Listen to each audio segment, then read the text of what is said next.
Whenever I look at this beautiful building on this hill, with its views of the valleys and mountains around it, I thank God for giving us such a wonderful place for a presidential library.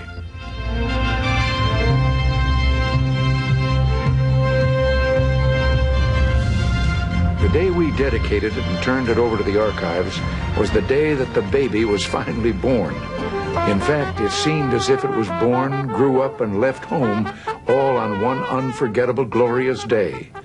It's a day that Nancy and I will still hear echoes of every time we come here.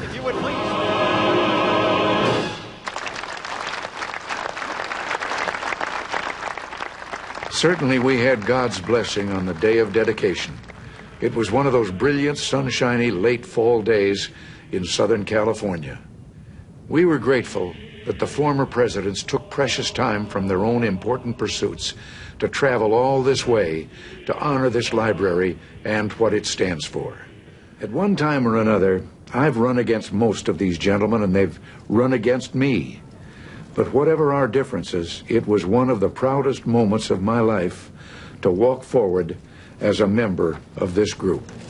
Ladies and gentlemen, the President of the United States, accompanied by the 40th President Ronald Reagan, the 39th President Jimmy Carter, the 38th President Gerald R. Ford, and the 37th President Richard Nixon. This magnificent library is a deserved tribute to Ronald Reagan and to Nancy Reagan.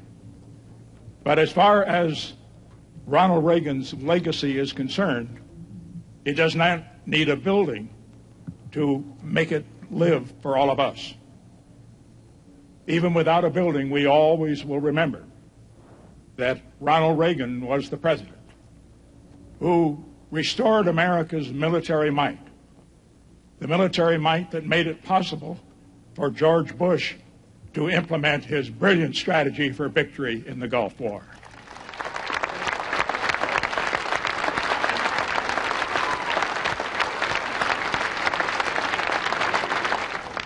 But great as that victory was, Ronald Reagan will be remembered for something even more important.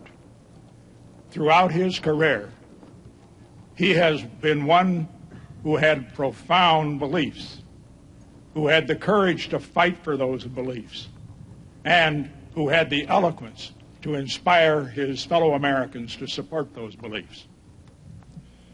As a young congressman, I well remember listening in rapt attention as General Douglas MacArthur addressed his farewell address to the Congress.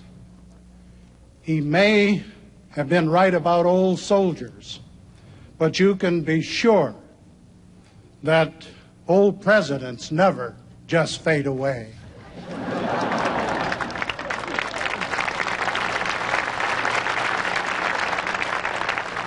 President Reagan, you will be remembered as a national leader who was able to articulate the highest hopes and deepest beliefs of the American people.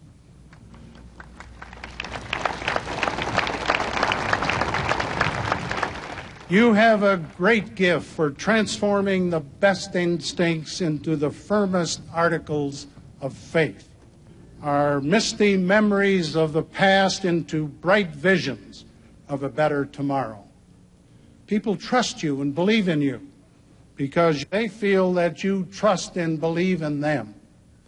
And more important, that you trust and believe as they do. Yes, you are rightly called a great communicator. I'm delighted to be included in this event. Mr. President, I have to say, though, that looking over the program, I had one concern. I noticed that the Republican representation has 4 times as much time on the program as the Democratic.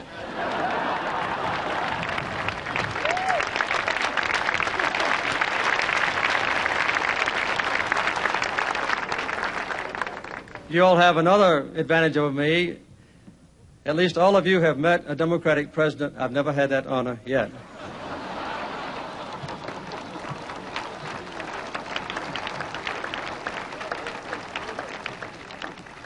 Today we're here to honor an American life, which is the title of his autobiography. We also honor an American original. Ronald Reagan was born on February 6th, but his heart is the 4th of July. And with his disarming sense of humor, President Reagan was something refreshingly different in Washington. A politician who was funny on purpose. And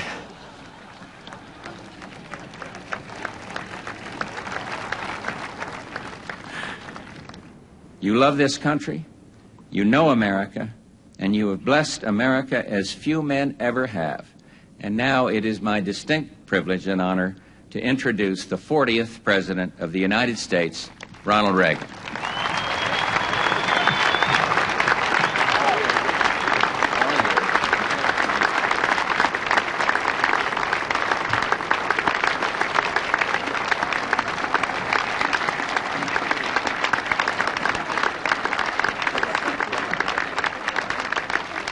Thank you.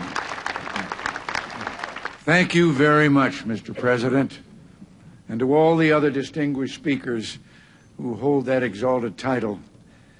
You know, I've been called, as just recently also, a great communicator, but I have to admit it's hard for me to communicate the emotions that crowd in at such a moment and the humility that comes with tributes like those you've heard this morning. This library is a dream come true, just when I wondered if I dared to dream again. Now there is a place where people can come to learn and understand, where they can learn about war and peace, about victory and defeat, about recession and prosperity. After they've been through our library, they will be enriched because they sought knowledge, and it is the seeking of knowledge that is man's noblest pursuit. And I dream, too, that this visit will renew their pride in America and the ideals for which it stands. Well, son, what do you think? I think I'd like to become president. Do you think I could? You bet I do. But first, let's go play some baseball.